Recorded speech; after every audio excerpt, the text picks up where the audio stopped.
Joining me now for this special edition of Business Extra podcast, Gary Vaynerchuk, also known as Gary V. Thanks so much for joining us in our Abu Dhabi studio.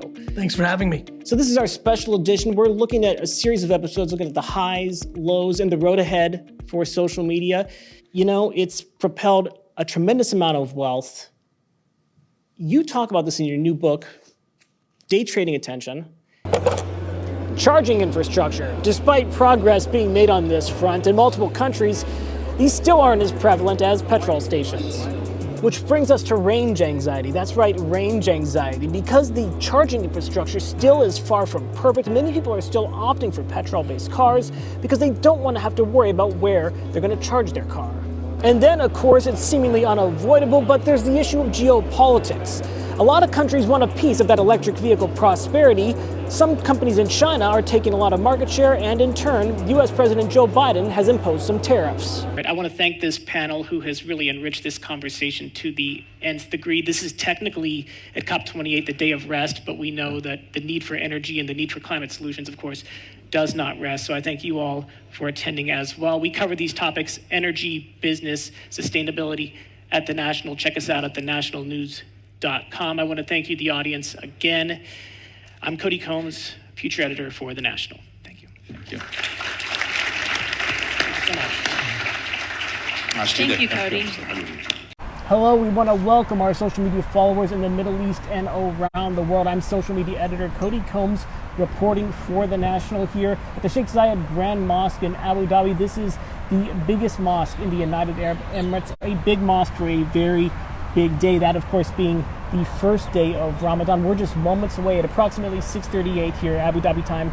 This cannon's going to fire, and essentially what that's going to mean is the day's fast is done. Iftar will have been underway. I'm joined by the senior cultural guidance specialist here in Abu Dhabi, Mahra. Yes. Thanks so much for joining us today, right before this cannon's about to fire. I appreciate your time. Can you tell us a little bit about the cannon? Yes, sure. So you can see here at the main entrance of this Grand Mosque, which is Sheikh Zayed Grand Mosque, we have the cannon. What do you make about other social media platforms taking a lot of these things that you were so successful at and scaling like crazy? And I'm talking about TikTok, I'm talking about Instagram. It's a fierce marketplace out there. What do you make of all that? Yeah, we've been there really long. And we've been through cycles and cycles of competition, taking on products or innovations that we created. I think where we stand now, we like it in a way. And today in the United Arab Emirates, we're throwing it back to 1974. That's when one of the greatest athletes of all time, Muhammad Ali, visited Saadiyat Island. Ali wasn't here for a boxing match, however. He was visiting a hydroponic garden of all things. Keep in mind, this was the 1970s. The garden was a revolutionary project at that time. It accomplished what was previously thought to be impossible in the desert: grow cucumbers, lettuce, tomatoes, among other vegetables, and even fruits in the harsh elements of the desert. Can you drink water out of thin air? Of course not, but this device, although it might not look like much, uses solar power to take moisture out of the air and create drinkable water.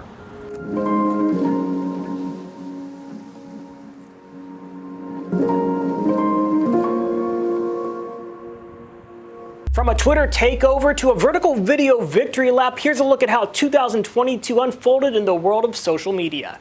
I'm Cody Combs, social media editor for The National, and these are 5 big social media trends from this year. The U.S. House of Representatives just voted to invoke the 25th Amendment to prematurely end Donald Trump's presidency. That begs the question, what is the 25th Amendment?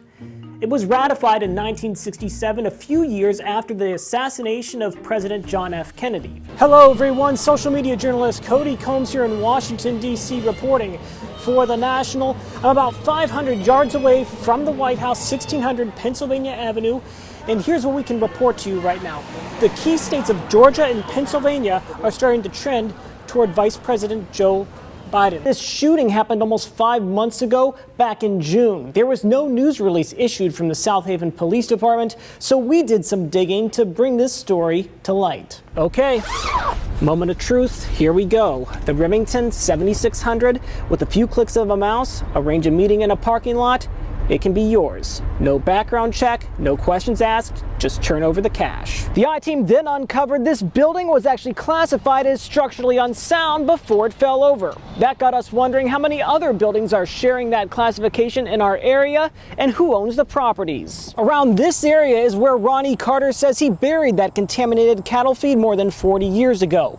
Through a Freedom of Information Act request, we learned some of his concerns about contamination were legitimate. The I-team was surprised to learn that hotel did not have a carbon monoxide detector, and we were even more surprised to learn that under Michigan law, it didn't have to. Right here is about as close as we can get to the site of the former Big Rock Point nuclear plant in Hayes Township.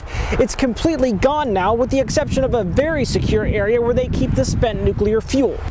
While digging through the receipts from all of these professional development conferences, the I-team learned Marshall also expensed various meals. In this case right here, about $21 for pecan duck. In this case right here, about $10.50 for prawn cocktail. Although he hasn't posted in a while, just to give you an idea how popular Ahmed Musa Jabril still is, his Facebook page still has more than 200,000 likes.